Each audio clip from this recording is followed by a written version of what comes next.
Welcome to partialarc.com. Don't do that.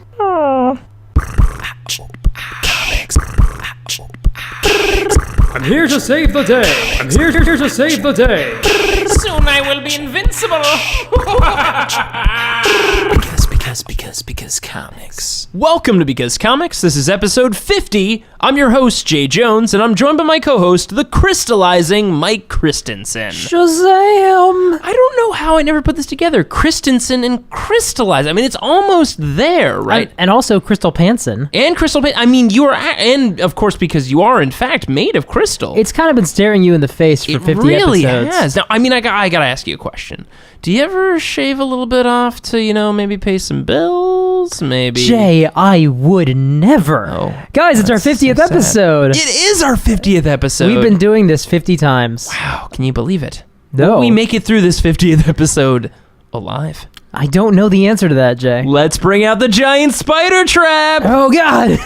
We'll get to that in a minute. We better talk fast then. All right, guys. Well, on our 50th episode, unlike our other 49, we will talk about... we do talk about comics. True. So maybe we will, and we shall, talk about comics. We should talk about our poll lists. What comics we're reading every week or month or however often the issues come out. Indeed. That you guys should be reading whenever they come out. Indeed. Jay, what should we check out the next time we're at the comic book shop? So, my poll. This comic is brought to you not by one, but two comic publishing companies. Ooh. DC and IDW have joined forces to bring you Batman / Teenage Mutant Ninja Turtles. / not backwards, not double cross or versus or V. For those kind of options, if you want a versus but not write the whole thing out, that's right. Both of them together in one comic. It is written by James Tynion IV and drawn by Freddie Williams II. That's right. Both of these people have numbers in their names. Latin numbers. A lot is happening. A lot of things going on. But, guys... Latin numbers. Not Roman Roman numerals. No, not Roman numerals. Latin numbers. Proceed. I will not correct myself there. So... I don't think we have to. No, we don't. Guys... This comic, this adventure, basically feels like it was birthed from an 8-year-old's toy box, and I mean that in the best way possible, because good crossovers should feel... I mean, it's a bit of fan service, obviously. Sure. But it should also feel fun, and it should feel like it's bringing out the best of both characters. Yeah. And they do an amazing job with this comic, because you know what you're getting into when you open this up, right? For anyone who's not a fan of Batman and not a fan of Teenage Mutant Ninja Turtles, probably not the comic for you. If you like either of those things, or especially both of those things, guys, it delivers 100%. First off, the premise... These two must meet, obviously, but they don't take place in the same universe, These obviously. 5, I guess. These 5, that's correct. Now, Teenage Mutant Ninja Turtles, Batman, they don't inhabit the same universe. So where are we inhabiting? We are in Gotham for this series. Mm-hmm. And we find out early on that it seems like the Turtles have become stranded in Gotham. And it's not just like, hey, we were here the whole time, because that would be kind of weird. Nope. It seems like there's some interdimensional play, which works with the Turtles because that's happened plenty of times. Yeah. If anyone owns Teenage Mutant Ninja Turtles, they run into a thing called Krang, which is basically a brain in a pro wrestler's robot body. We're unpacking a lot about We're the Teenage unpacking a Mutant lot Turtles. about them. We won't get into that. Anyways, everybody at least knows Shredder, who is the primary villain, at least I hope you do, is the primary villain of Teenage Mutant Ninja Turtles and the primary villain of this story. And it's great because really it makes sense when you break it down. Teenage Mutant Ninja Turtles are mutant ninjas, essentially, and Batman has fought a lot of mutant creatures and also fought ninjas quite all the time. Yes. And the idea of also Batman having to fight Shredder also works very well on paper, because why not? He's just a big ninja with knives, and Batman is a ninja with different shaped kind of knives, like batarangs and things like that. Yep. So it makes complete sense. Also, and as Shredder's the primary antagonist, you get some fun villain team-ups as well. Because not only this comic, you're getting a fun team-up between the Teenage Mutant Ninja Turtles and Batman, you have options for Shredder to team up with... The Calendar Man. Yes, thank God. I'm glad you got there first, Mike. No, actually, some of the great characters, he teams up with Penguin, he teams up with another great Batman villain that would make perfect sense for someone that has ninjas. I won't get into who that is, but... Quite literally, this comic... Calendar Man plays really well off of both premises. And actually, I would say James does a really amazing job of serving both characters. Like, the Turtles, all of them feel and sound exactly like you remember them, whether from the cartoon or the movies or whatever. You know the Turtles from. They're the same characters in each. They're archetypal. And I mean, James was under the tutelage of Scott Snyder, so he knows Batman very, very well, and he does Batman great in this too. That's right. They were working together on Batman Eternal. Yeah, that's correct. And this is basically a perfect mashup of both. And look, some highlights of this comic run so far in 4 issues. Batman eats pizza. Alfred calls Mikey Master Michelangelo. The Turtles drive and destroy the Batmobile from the animated series. Again, toy boxness is amazing all over this. Doesn't have to explain why it's there. It just is. It's one of the cars. Yeah. Also, Killer Croc tries to Grand Theft Auto the Batmobile, which is the silliest premise, but also makes me wonder why it hasn't come up in a comic before. Because it definitely makes sense. That car would be the best car heist ever. To sell the Batmobile, be worth millions of dollars. Yes. And just arguably the Killer Croc meeting the Ninja Turtles is a perfect smash up in its of itself. So I think the comic also does a really good job of tying the emotional cores of Batman to Teenage Mutant Ninja Turtles, which sounds weird, a weird sentence to say. But Teenage Mutant Ninja Turtles is all about family, right? It's all about brotherhood and things like that. And Batman, most of the times, is a very, separated character. He doesn't show emotion. That's kind of his thing. Mm-hmm. But they do a really good job, James and the team does, of tying this event of the Turtles crossing over to Gotham with the time it's coming up to the anniversary of his parents' death. So we can have that character kind of going through that sense of family. Even when the comic opens, Alfred makes comments to Bruce about, hey, I know it's getting up to that week, maybe call, he mentions Damian, so Damian's alive in this run, mm-hmm. And mentions, some other of the Bat family like Dick. Damian, for those who don't know, Batman's son. Is currently dead still? Currently dead, maybe? Who knows? I don't remember. Regardless, it's Alfred making, statements to Bruce like, hey, maybe you should have your family around you. I know these are difficult times. So it's a really interesting, kind of mashup of these two to have these two different groups, which shouldn't really mesh together in a lot of different ways, but that's the one core that they managed to tie together of the Turtles are all about family, and Batman is very much a lack of family. So meshing them two together creates some really great scenarios, and also one really great scene with Raphael and Batman, who both in a lot of ways, they butt heads a lot in this comic. Yeah, just because Raphael just hates on Batman because he's so cool, and of course Raphael can't like anybody right away. No, because he's cool but rude. Yeah.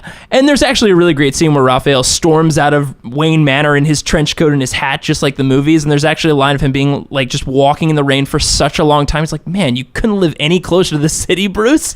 Just walking forever. And they have a really great emotional scene, I won't say where the two of them actually manage to put their things aside. And besides the crazy silliness of this comic, there are really great moments like that are true to both characters, even though could not imagine those two working together in the same scene, and they actually do. So, congrats to James and the team, and I really recommend this comic, besides it just being so much fun watching who they can put up against the Turtles and Batman at the same time. It actually works really, really well. So I highly recommend this comic.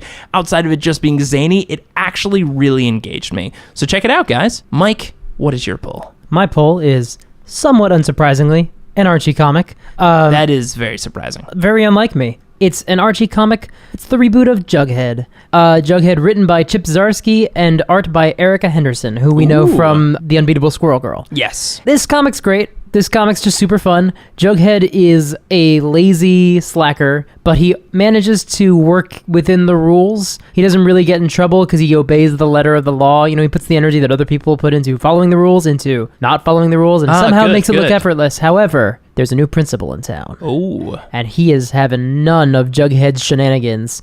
And not just Jughead, he's doing some overhaul to the school in general. That's the only reason they brought him into the school? Your shenanigans, Jughead, have gotten out of control. But Jughead's butting up against him, and the two of them, they are at it. They are at war.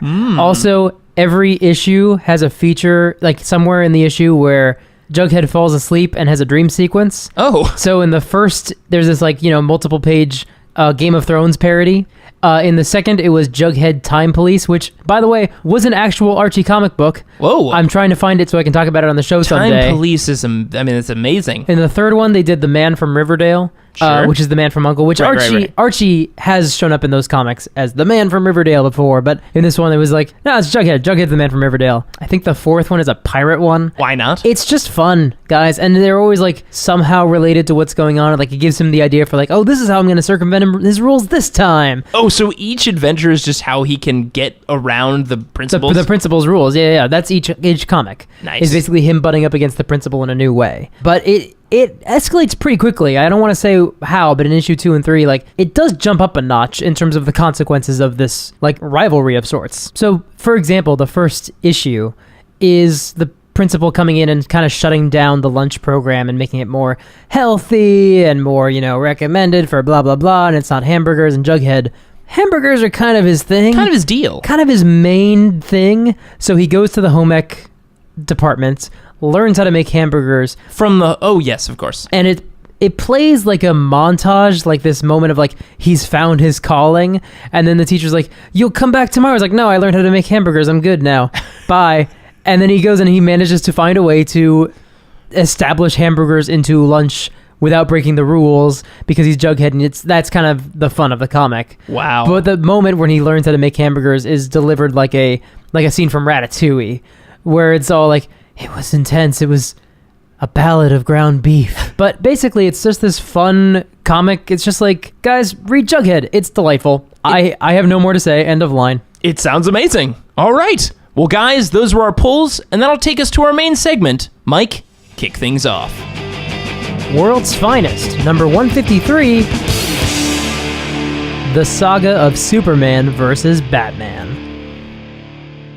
Some of you might not know this, but there's a movie coming out. It's all about Superman and Batman getting into a fist fight. Yeah, they just don't seem to get along, Mike. And it turns out that this has been happening for a really long time. That's surprising. It's been a long history of these two not getting along. And instead of most people who just talk it out, these two seem to just get into wacky antics where they gotta be punching each other. Well, it's funny because I would also be surprised if this is the first time they fought, but this is definitely an early one that they've fought in. It's World's Finest, so this was the comic that had both Superman and Batman in it. Right. I'm not sure it was always crossover. Some of it might have just been two stories of the characters in them, but this is from 1965, written by Edmond Hamilton, penciled by Curt Swan, and we are told right away, this is an imaginary story. This did not happen. Oh, that's good. This is... so that means they're like, this is our disclaimer, so we can go as absolutely wacky and insane with this premise as we possibly want, and there are no ramifications. This was pretty common back in the 50s, and the cover says an imaginary novel. Nice. Which is what they do. And yeah, the saga of Superman versus Batman. See what would have happened if Superman and Batman had become bitter enemies on opposite sides of the law. Ooh, wait, opposite sides of the law? The first issue, the issue opens with Batman with a portrait of Superman that he is slashing up with a knife. Wow. And there's a painting of his parents on the wall behind him because, of course. And he shouts, Superman, how I hate him. Only I know that he killed my father, but I'll have my revenge if it's the last thing I do. Whoa! That is quite an opener. And also, did he paint the painting first and so that he could slash it up? Or is someone actually making portraits of Superman? I mean, or did he buy it? Like, did he commission it? I mean, maybe. Neither would surprise me. Yeah, probably not. He's got a lot of money to waste. We flash back to an imaginary day years ago as young Bruce Wayne watches his father, Dr. Thomas Wayne, in Gotham City. Did he get his neck snapped in Gotham City? Conduct a fateful research in his spare time. Dr. Thomas Wayne is developing an anti-kryptonite. Because, that Superboy kid out in Smallville, he's very famous, and, I know you admire that lad, Bruce.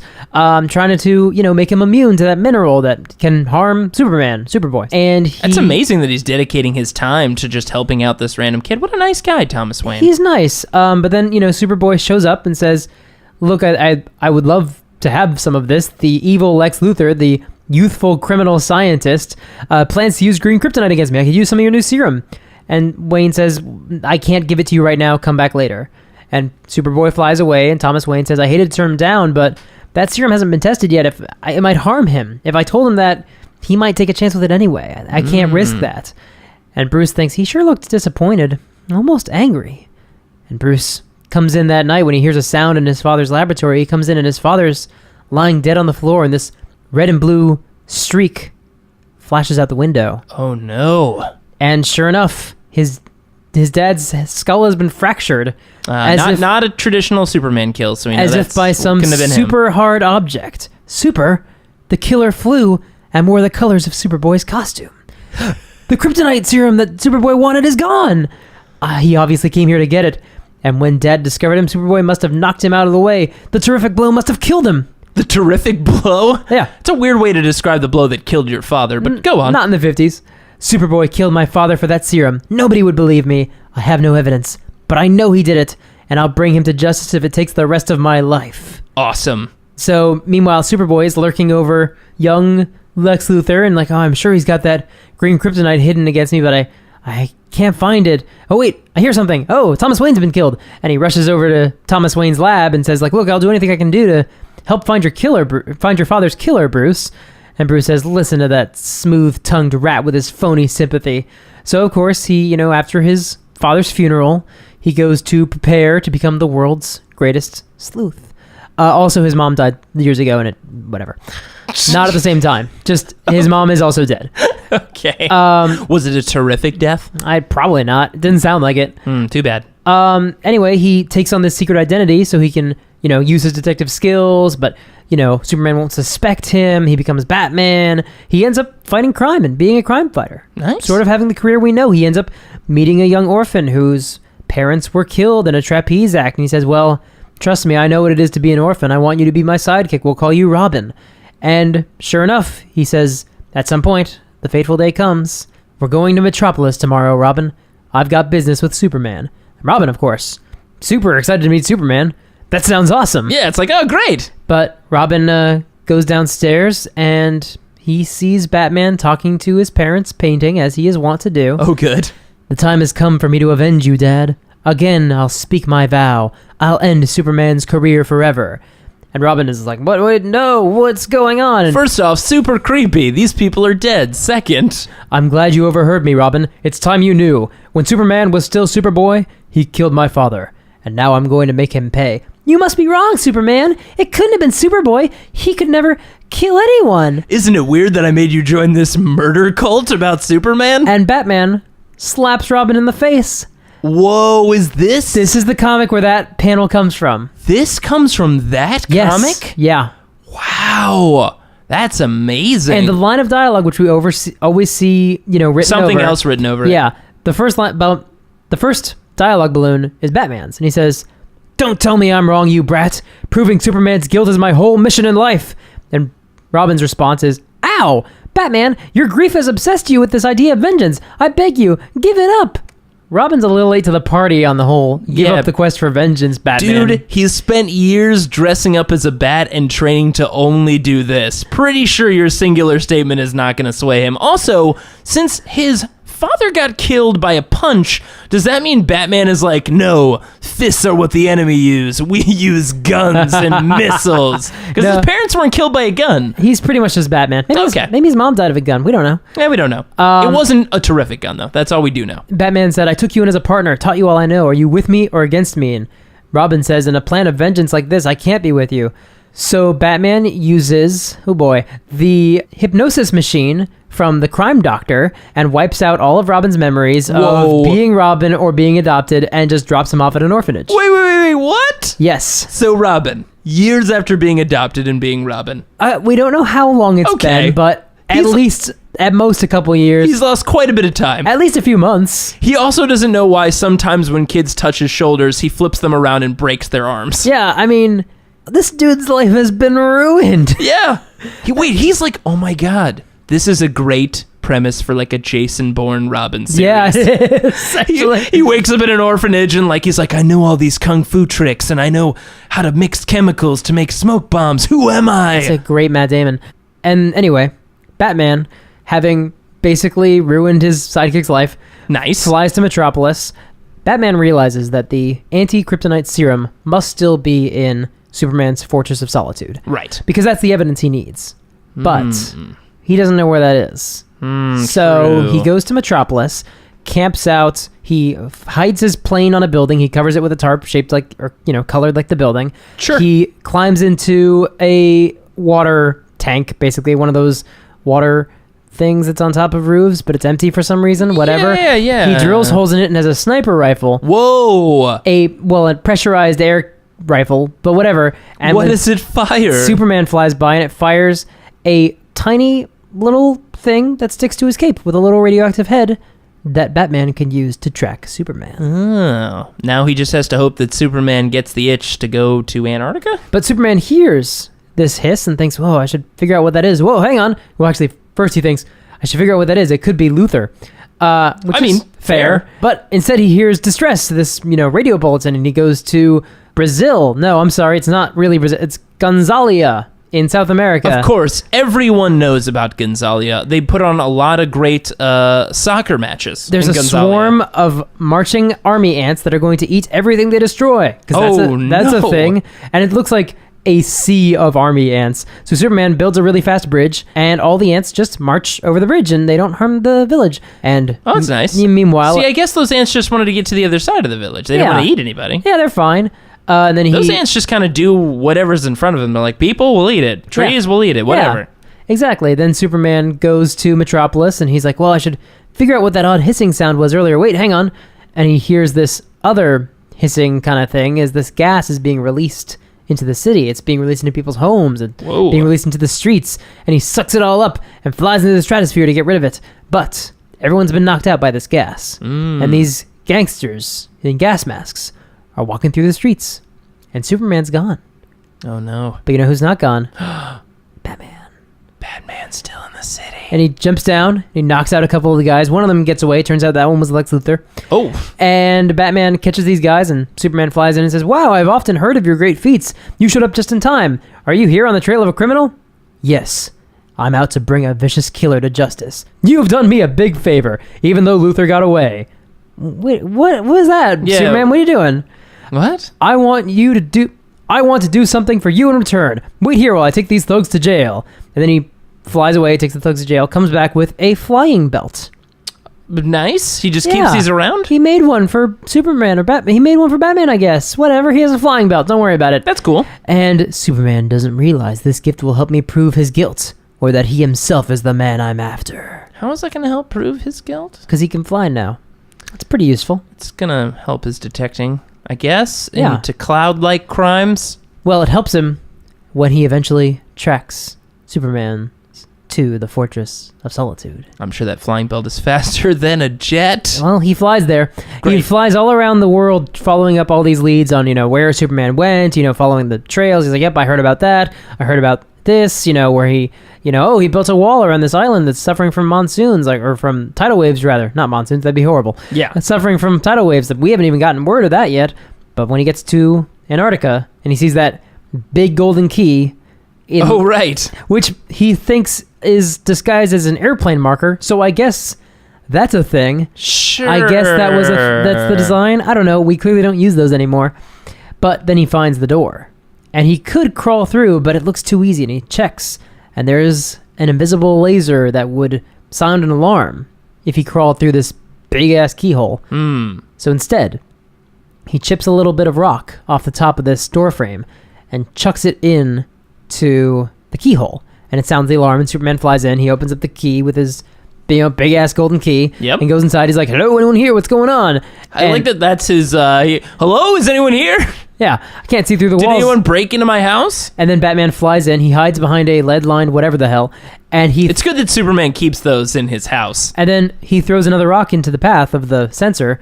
And Superman turns. He says, oh, it's a rock. Oh, I see. It's naturally eroding because Batman made it look like these rocks were just eroding. World's greatest sleuth in this universe. Yeah, exactly.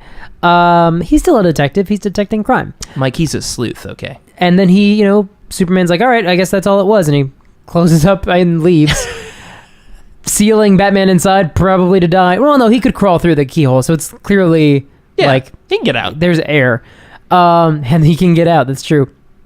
Batman looks around, and there's a mannequin of Clark Kent in here. What? I don't know why. There's just a mannequin of him in there? There's just a mannequin. There's a wax model of Clark Kent or whatever. It's a weird, creepy thing to keep in your solitary ice house. Yeah, everything in the Fortress of Solitude is always weird and creepy. Yeah, I mean, I guess it is. It is very strange. It's weird to have a place dedicated to your alter ego, though. Yeah, and but not under your house where you can need it to access. The wax figure looks like Clark Kent?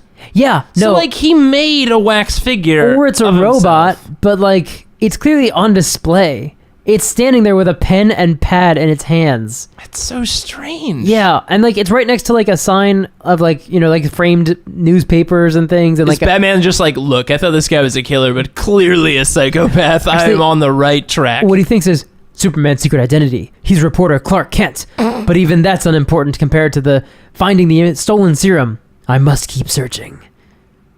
Good for him. Yeah, he's got priorities. And he doesn't find it.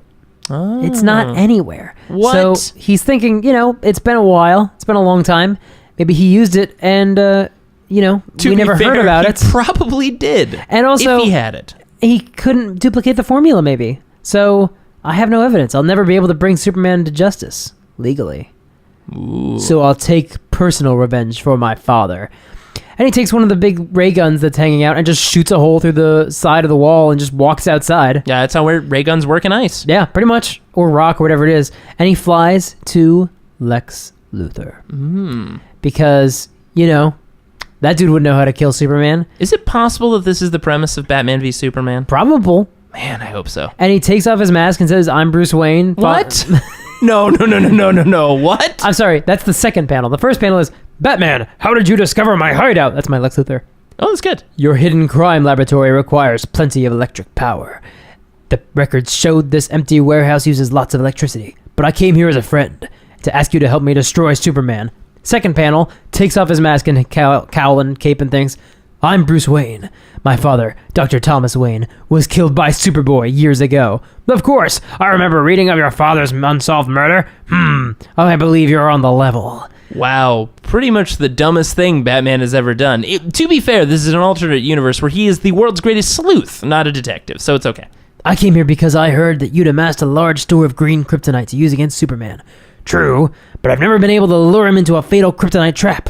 What's your plan? So, Batman skywrites, makes a sign, Superman needs your help with his jet. Oh, good. Not with his body, with his jet.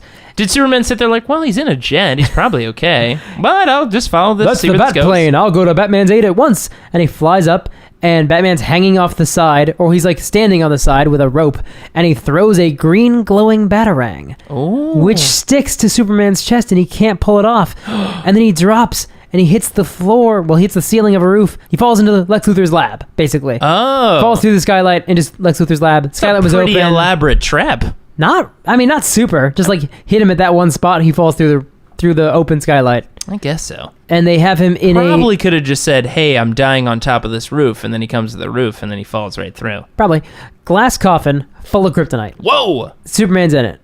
Everyone else just standing around, and Batman says, "Look, Superman, I'm Bruce Wayne, whose father you killed when you were Superboy." Which, to be fair, he did in the comics when he met Joe Chill as well. So, like, that's a thing. Yeah, it makes sense. And Luthor says, he could sure use that anti-kryptonite serum he stole now, hey, Batman? And Batman says, I never mentioned that. Dun, dun, dun, dun. Why, I read about it in the newspaper accounts of your father's I read murder. about it in your journal? I never mentioned the serum's theft to anyone. Only my father's killer and I knew about it. So you, not Superman, And are I the guess murderer. also Superboy, to be fair. That's fair. Turns out, yeah, Luthor overheard, because of course, and he sent in a robotic Superboy, which, you know, he didn't mean to kill Thomas Wayne, but it did. Well, of course. Man, Lex Luthor and Superman have a lot of things in common. They both have weird dummies of Superman just standing around at any given time. Yeah, it's pretty true. Very strange. Then Superman is innocent, and he shatters the glass coffin to get him out. Lex Luthor grabs his Z-Ray and shoots Superman, the other one, Batman, in the back, and Batman's dying. Oh no! What does Z stand for? Zebra Ray? Never established. Gotcha. Just Zeta, probably? I don't know. Sure. Super bad to get shot with. Excellent. Well saved. The opposite of Superman? I don't know. Whatever. Batman uses his last dying strength to hold on to Superman. Nope, the other one. Uses his last dying strength to hold on to Lex Luthor so Superman can grab him and arrest him. And Superman says, I have him, Batman, but you sacrificed yourself for me. You've more than made amends for what you did. I'll bring your father's killer to justice. I'm glad I could undo my terrible mistake. This is my death scene, guys. This is good. If things had happened differently, we could have been a great team, Superman. But it was not to be. Goodbye. and then he probably poops himself. That's usually what happens people when you do. die. When you die, yeah. But I'm glad that was the last thing I could think about Batman's death. But things did happen differently in real life, for this was only an imaginary story. And are we glad? Then there's an ad for Tootsie Rolls. That's good. Wow. I hope all of that is in the comic. Man, or in the movie. God, I hope all of that happens. That would be amazing. And I should point out, we actually had a submission for another main segment that was also really good. It wasn't Batman slaps Robin and then gives him amnesia good, but it was really solid. Jason Bourne Robin is something I really want to see. But a fan named Wayne Cannon sent in a submission, Superman Batman number 78, which is a recent comic. Right. That is all about two kids talking about who would win in a fight. And we cut to the fight, and they're adding details and things. I also feel like a lot from that comic is going to be in this movie, because that's kind of what that movie feels like. Basically. But anyway, thank you so much for your submission. I'm so sorry that the Silver Age comic was way weirder. So It is very, very weird. Guys, that was our main segment. And now that'll be taking us to our game, Would You Rather?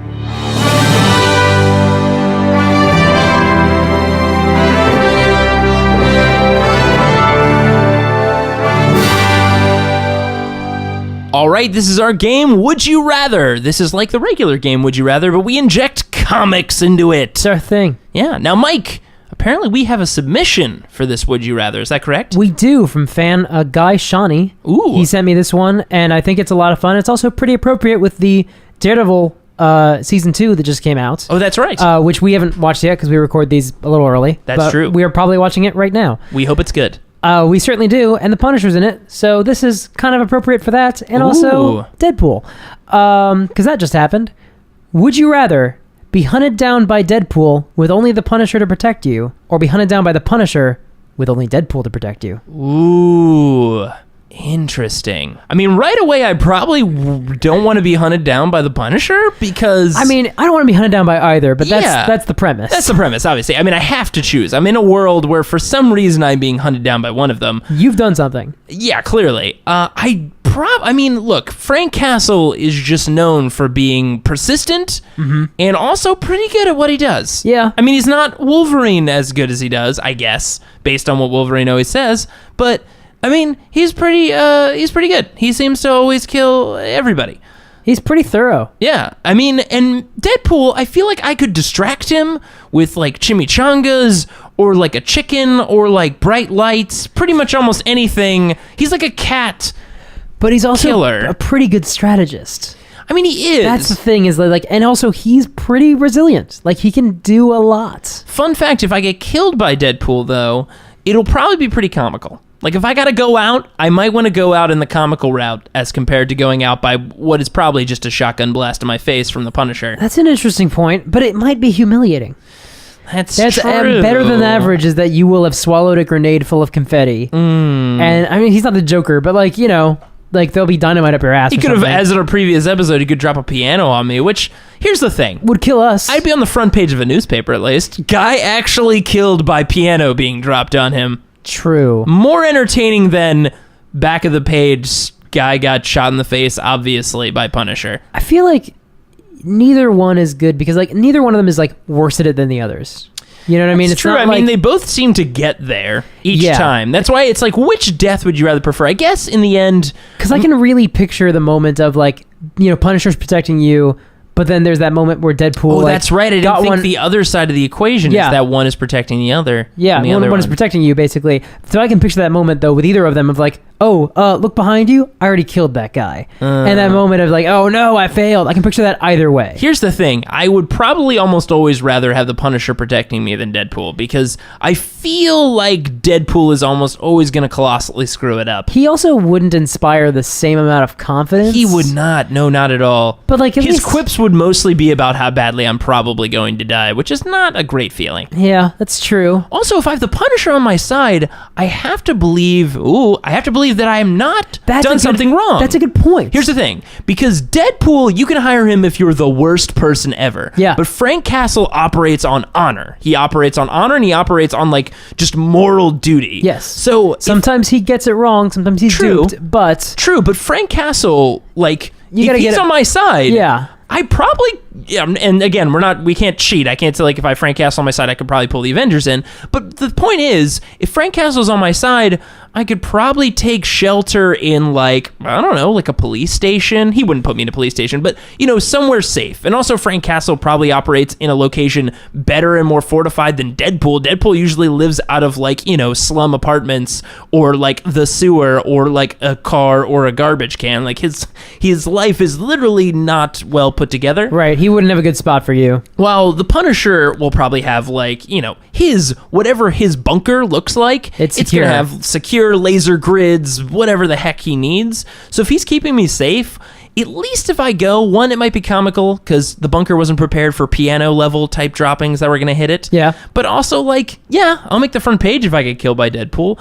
But I do feel like there's a better chance of me surviving if Punisher is keeping me alive. Interesting. I think it's because Deadpool can fail, to such a staggering degree. He can. That it doesn't affect him. He'll keep going. That's kind of scary. But he's also not going to kill the Punisher. That's true. So if he's protecting you, he's not necessarily going to put his all into it because there's a level of admiration there. I kind of picture, like, I feel like Punisher's going to throw himself into the work. Yeah, because, we had that comic in a couple episodes ago where Deadpool looked at Wolverine and was like, oh, wimpy Wolverine, which is hard to picture. But he did. Hallucinated and saw him He as did, wimpy, but I feel like no one can look at Frank Castle and be like, oh, he's wimpy. Like, that's just...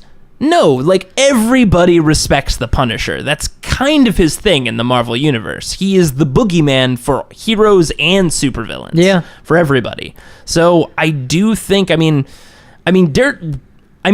would be the only one to take that job. Yes. Probably out of anybody if they knew Frank Castle was protecting that person. That's a really good point, actually, because he's the only one who could even stand a chance, know he could stand a chance, or at least think he could stand a chance, and, like, not crazy enough or just crazy enough to do it. To be fair, if Frank Castle's protecting me, I'm probably not paying him, so it's also not going to cost me any money.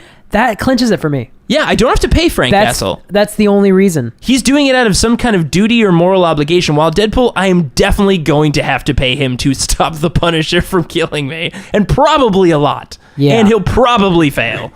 So Yeah, either one of them could fail, it's very likely, but Punisher's cheaper. He is. Because he doesn't work that way. He doesn't work off of money. At least I don't remember that ever being the case. He has money. He makes do. But I think it's mostly because he, like, blows up entire mob organizations. Like, yeah, they're not going to miss $200,000. I'll just buy a cool robot car with this that shoots missiles everywhere. I guess. Yeah, I have to imagine that's how he operates. Wow. Yeah, I think, really, it's got to be... I would rather have Punisher protect me and Deadpool be after me than the vice versa. I kind of agree. At least I can stand on the moral ground that I'm not being hunted by the most terrifying, like, hitman ever, and I'm probably in the right. Probably. Or at least not obviously in the wrong to someone who, like, this has happened to Punisher a couple times. He's going to have done his research. He found something on you. Yeah. Or at least, like, he's out to, like, get some information out of you the hard way. Like, it's at the end of the day, when you're looking at those moral lines drawn in the sand, do I really want to be looking to my right or my left and see that I'm on the side standing next to Deadpool while on the other side of the line is Frank Castle? Like, I've probably made some poor choices in my life if I'm in that scenario. At least I can go out on the right side of the law if I've got Frank protecting me. He works in absolutes, but Deadpool's a walking gray area. Yes. Yeah. All right. I'm down. All right. Well, guys, we've made the choice. We would rather be protected by the Punisher and hunted by Deadpool than vice versa. So, guys, that was episode 50 of Because Comics. We made it. We are halfway there to 100. That's how numbers work, I believe. And we'll be posting a new episode every other week. If you'd like to download more episodes or check out other similar podcasts, head over to partialarc.com. That's arc with a C. Of course, you can email us any questions at becauscomics@gmail.com, like other Would You Rather suggestions or super mundane suggestions, please. Or main segment suggestions. Yeah, please. Or follow us on Twitter, Instagram, Facebook, and Tumblr, all at Partial Arc. And be sure to check out more content from our comic boy wonder, Mike Christensen. Who's that? At partialarc.com, where he writes articles every Tuesday and Thursday. Thanks for listening, and remember... Way back when I was just a little bitty boy living in a box under the stairs in the corner of the basement of the house half a block down the street from Jerry's bait shop. You know the place. Well, anyway, back then life was doing fine and everything was just peachy. Except, of course, for the undeniable fact that every single morning... we gotta stop now. I can do it in 11 minutes. I have no idea. What is this? Albuquerque by Weird Al. I did not know that. This is the weirdest outro we've ever had. For you. Because comics.